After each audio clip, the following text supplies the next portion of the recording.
And good morning. It's good to see you this morning, especially for those who are visiting.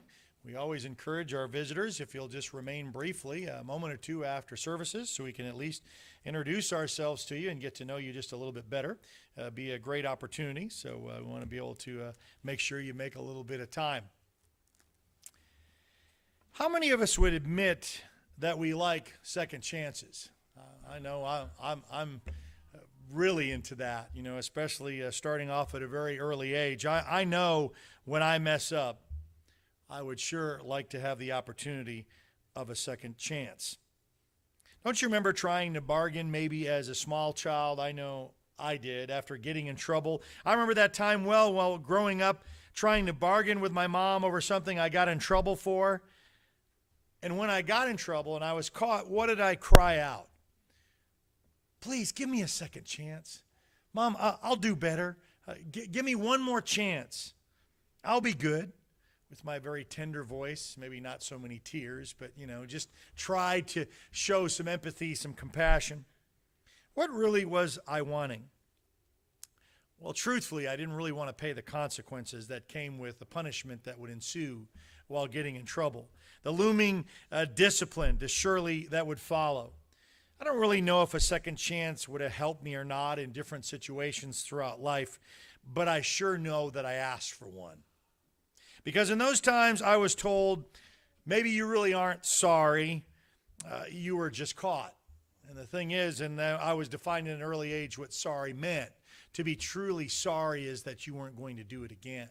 So if I was to go and sneak a cookie before supper and I snuck one and got caught, would I want to do it again? Probably so, as long as you would assure me not to get caught. That was the whole problem. And especially getting in trouble. We sometimes see second chances used for our benefit. And you see second chances even in our society today, maybe in golf. It's called a mulligan. You really have a bad shot, you get to take another one without any penalty, without it counting against your score. Now, they don't do that in the pros. I'm sure that several would in this last Masters would have liked to have had that. Maybe even in golf, that is only used in fun tournaments for charity, usually found during a golf scramble. Scramble will pit 4 different guys on there, and you'll kind of go golf together. And they even, before the tournament, let you buy mulligans. They let you buy extra chances. Hit one out of bounds or in the water, no problem. I'll just use one of my mulligans, my second chance. Don't you wish life had some true mulligans, some do-overs? Because there are some things that we regret in life, isn't there? And you wish you could say that if I could do anything, just go back and do it all over again. And then I would really maybe not sure of whether that second chance, if granted, really would have worked. But I will say one thing is for sure, punishment or not, sometimes I did learn. And I hope I didn't make the same mistake twice. Those are harder learners. You can learn through someone else's example, and you can learn the hard way, and then you can keep learning those hard lessons. But having a second chance is also an opportunity for me to prove myself. Because for some people, second chances only turn into what? A third, a fourth. Some never do learn. A history lesson and I'm not a huge baseball fan, but I remember growing up a player named Darryl Strawberry who was arrested time and time again for drugs and second chances and third chances. He was an exceptional baseball player, and they wanted to overlook his indeficiencies when it came to this. And so the league gave him a second chance and a third. It wasn't really looked fondly upon with the organization for baseball in general or for Darryl Strawberry, because I don't know if he ever did learn. And a lot of people today are just like that, only wanting to be continually excused just because I have it. It's like my mulligan in my back pocket. But God has set up the greatest of second chances, and why even God has set this up in the first place from the very beginning. We can travel back to the Garden of Eden in Genesis with Adam and Eve, and what do we see? We see their disobedience. We certainly see that, and it's where God could have just destroyed them both, and that would be the end of it. They had to learn some hard lessons and suffer with consequences. Some we are still learning today, but the fact that we still have people dying. The first big lie with man that is still being lived out today is you will not die. I'm going to work up a lesson based on that big lie today. The serpent says, but they received the greatest blessing from a loving, forgiving, grace-extending God, and that is another chance. It's why Jesus was sent, as the relationship to man was severed, as we pointed out in the garden. And the two were banished and were not able to partake of the tree of life.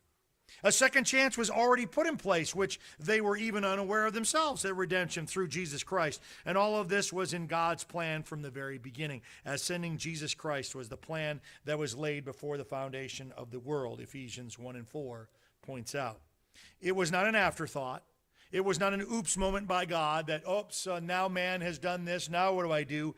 Why, he is still giving us another chance. While even waiting for even his second return, even after some 2,000 years later, he has been waiting so long, his long suffering, and why it is said in 2 Peter, which is on your screen, 3 and 9, the Lord is not slow about his promise, as some count slowness, but is patient towards you, not wishing for any to perish, but for all to come to repentance.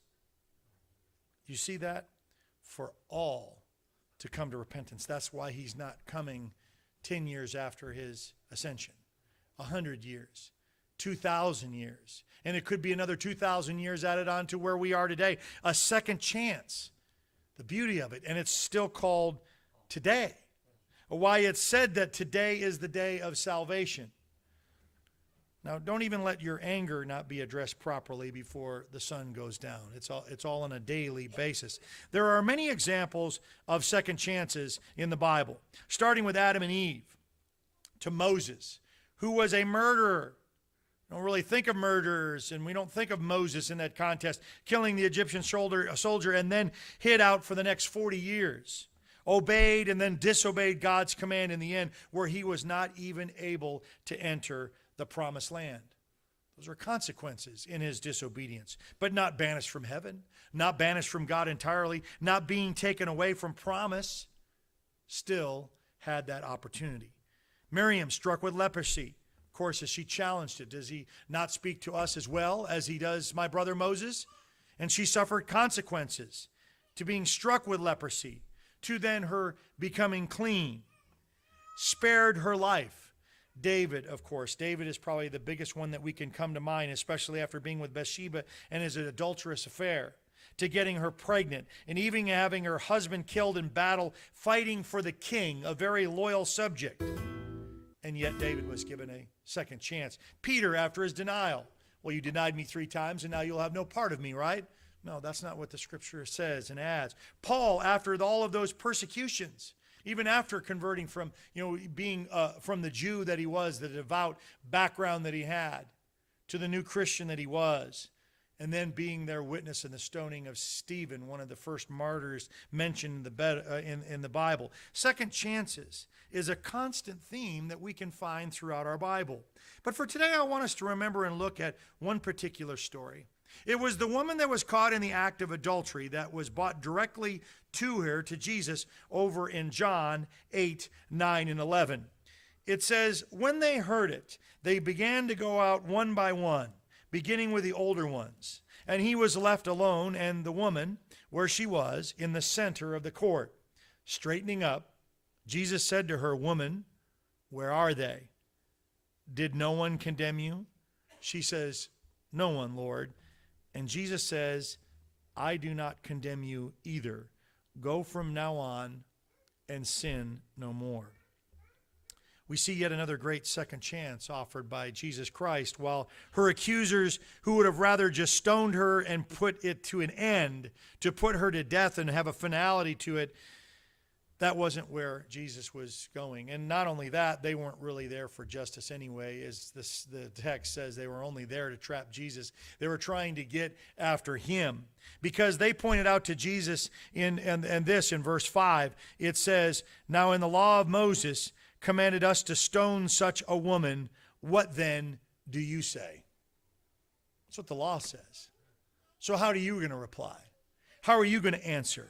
They were out for blood. They were out for justice, so they thought. the degrees of her being caught in the very act of adultery, that had to have been a planned out scheme. They just didn't run across someone and say, hey, I heard that this woman's caught in adultery. Let me take her to you. They caught her in the very act. So there was some scheming. There was some planning. There was all kinds of deceptions involved in this. And they, as they see in the text, was out to not make things right. They were only there to test Jesus. And even though at the end of the conversation with the woman, Jesus did not condemn her. I think since that we see this, many misrepresent of all what God is and all what is there to see. And even today, you may hear people use this as a defense. And the reason would be that God would not condemn anyone to hell because of this example. He's not condemning her. He won't condemn anyone. But if you're using this as a defense, you're going to be sadly mistaken. To say that God does not condemn, over in Luke 12:5, it says, but I will show you whom you should fear. Fear him who after your body has been killed, it's dead, gone, has authority to throw you into hell. Yes, I tell you, fear him. There's a lot of things to fear. Fear a guy that may take my life when I step outside this building. It says you have a greater fear for the person, the man, the God that can send us to hell. Revelation 20 talks about those who will be cast into this eternal fire. Jesus warned that there would be a day of the separation of the sheep and the goats. We could go on and on. There's not going to be all are saved, all go to heaven. And those sent away from everlasting to everlasting torment. No doubt there will be a final judgment, a declaration, not a trial, which some will be hoping for. I want you to understand that our trial of life is right now. The judgment scene is exactly that. We understand that in our judicial system. You have a trial, and then after they are found guilty, then they come back. What? For sentencing. That's the part that you have to understand, that our trial part, we go to our advocate, Jesus Christ, our lawyer, our go-between to the Father to petition on everything that's in our life, that everything that's going wrong to make right is right now. That's the trial. If you're waiting for a trial and judgment scene where the angels will separate the sheep and the goats, there won't be any excuse. There won't be any trial. There won't be any give me one more second chance. And we'll get to those illustrations in a minute. Our trial is right now. That's why, as long as it's called today, and we don't have a guarantee of tomorrow. The time for second chances is not going to be at the end of time. Well, I'll just be able to plead my case, and I'll be able to just tell God all of the reasons why I didn't follow, why didn't I pick up my cross, why I didn't do any of these things. And I'll just have all the right excuses. And he'll say, well, that's just great. Come on in. Enter in. It won't be on that day to plead the case, to be like I did for my mom. Give me one more chance after I've been caught. If you take nothing more out of the parable of the rich man and Lazarus, and remember, a parable is a truth.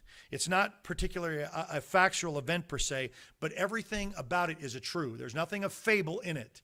We always say, well, that's like Aesop's fables. No, these are all factual, and it's true. And what we find out about it is true. The kingdom of heaven is like. All of those are truths when he says a parable. And we find out about the rich man, a man of power and influence while on earth.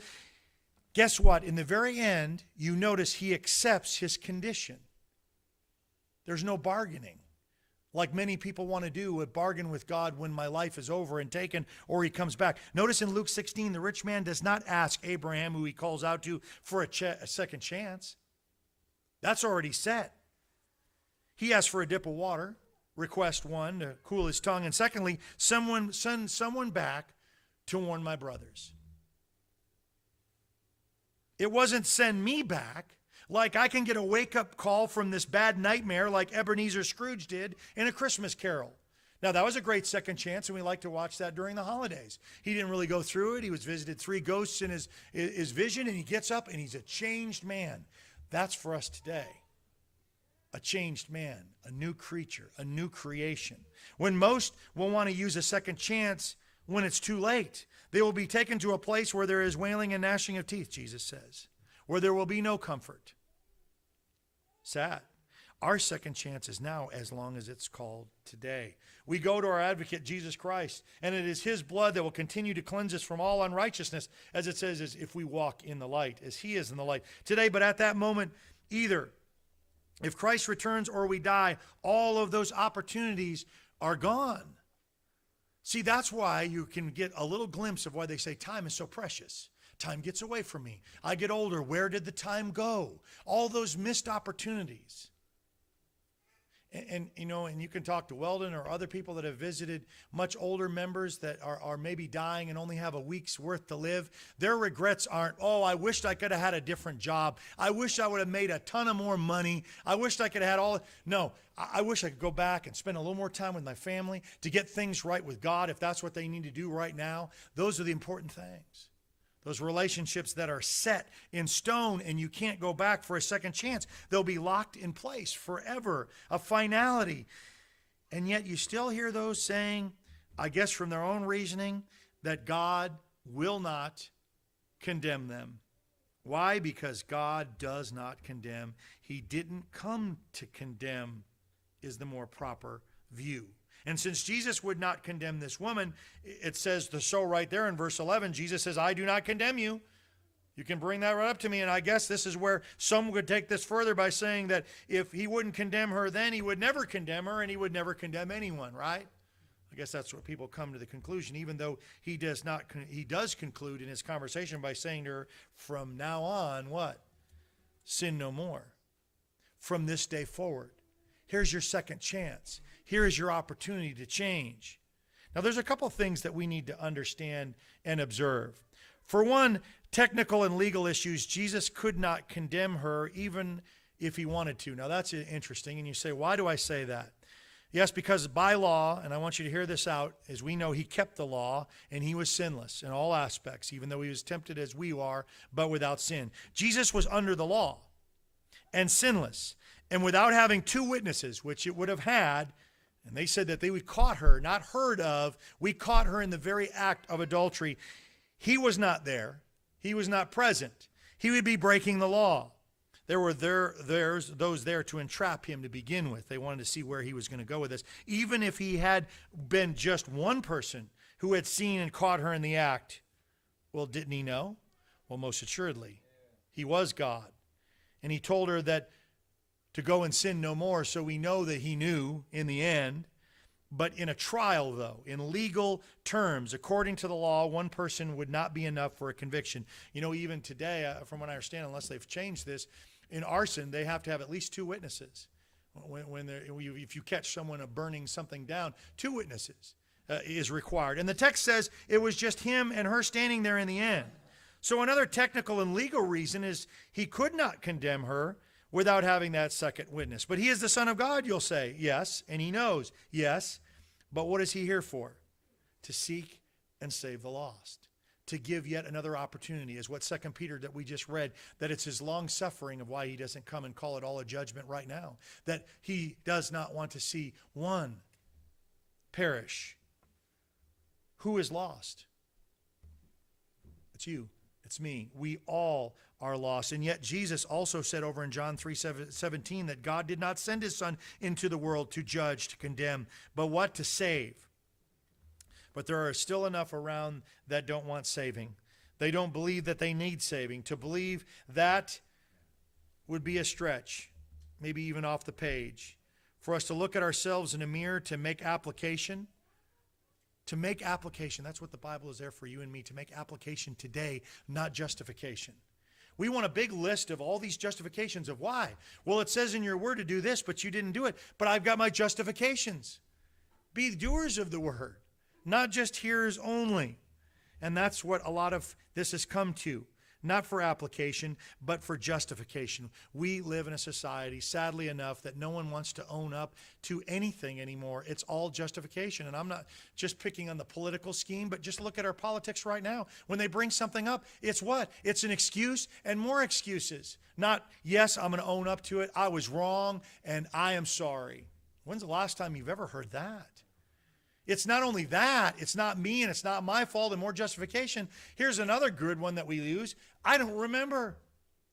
There's someone that's going to. Every thought, every deed, every idle word, and we're going to have something on the tongue tonight. If you really want to get scared, come back tonight at 6 because I've got something for you.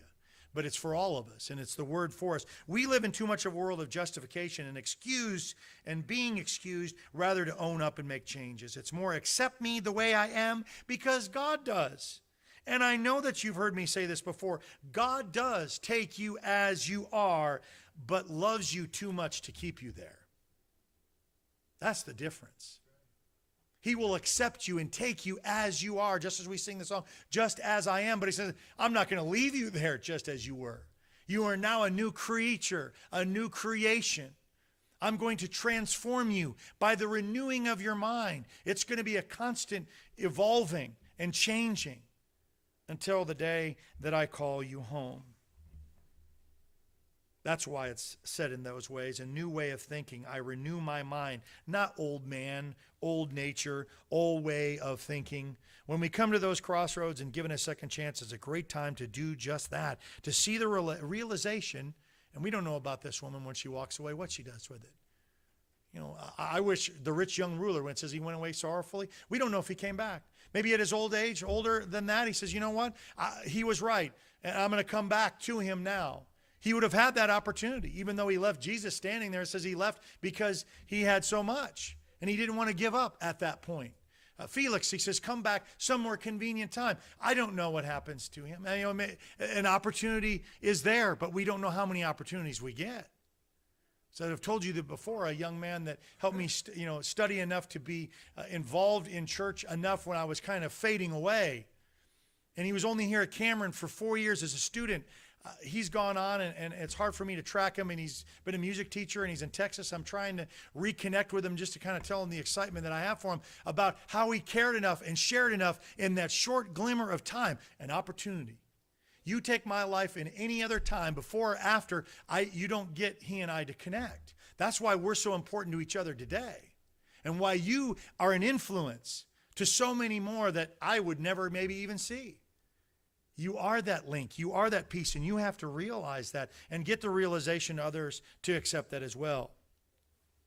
But I know that I've seen someone get caught, maybe serve time, get out after however long, and what?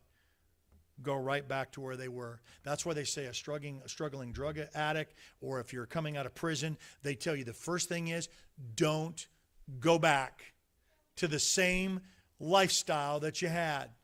Why? Because that's not a pyramid of success. You're going to go right back to the same influence of the same people that got you here to begin with. And for you to go back, you're going to repeat it and come right back to where you were.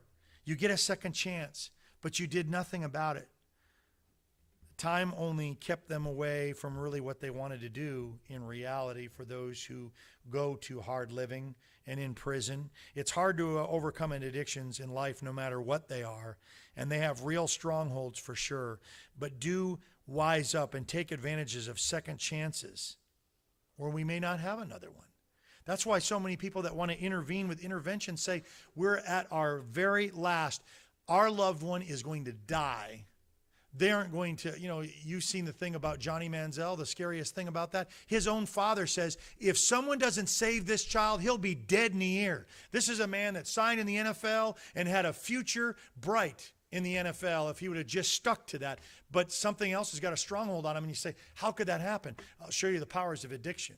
He doesn't have any control at all. And yet he says he's going to try to get his life around, and we all just kind of are skeptics, and most are. But his own father says if someone means he's tried. That's his own dad. If your own dad can't save you, who can? And we may be going to his funeral. See, these are real issues. The whole putting on a new man. A second birth is all about starting over from scratch, back to a new beginning, to learn new things. Just as a newborn, you say, when you see this about being born again, just think of it in this context too. A lot of us, maybe come to Christ as an older person, but you come back starting brand new. And what do you do with babies? Babies have to learn to feed themselves. They have to learn to walk. They have to learn to talk. In the spiritual sense, that's what we may have to do. Have to put down the old man. We have to talk a new language. Something I've never done before. I've talked this way for 50 years, and now I've got to go in a different direction with my speech. Exactly. A new talk, a new walk. We learn anew everything as a newborn in Christ, the same parallel. So God is all about second chances, no doubt.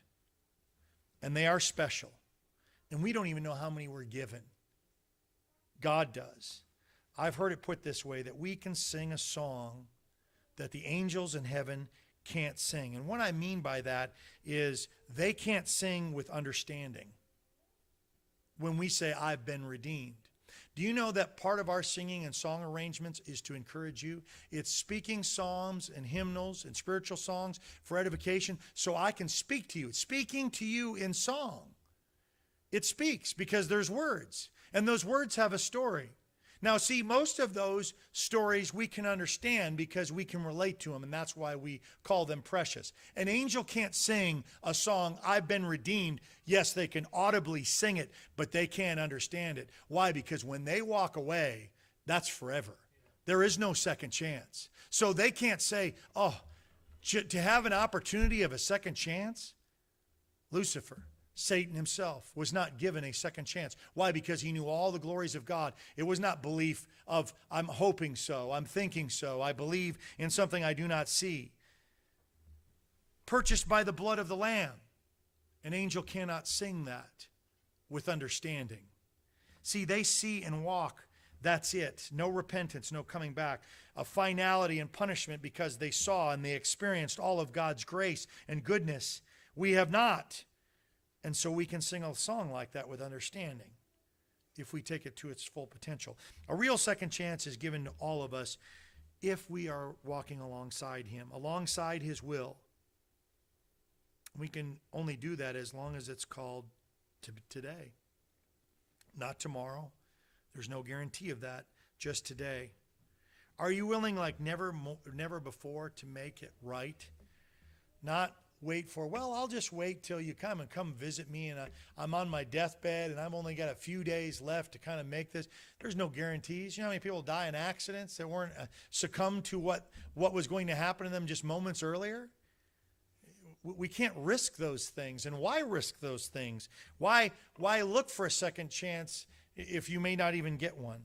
But for those of us that God has given the great blessings of a second chance, maybe this is to take your first steps in trusting him, or come back for a second chance because it's been a long time ago. Whatever it is, we offer it as an invitation that you can come before us and we can pray with you and for you. Maybe you've never obeyed the gospel and you'd like to have that afforded to you. Everything is ready. Everything is prepared for this moment. Or you just need prayers of the church for some strength and some encouragement. Whatever your need is, if you have one, if you'll come now as we stand and as we sing.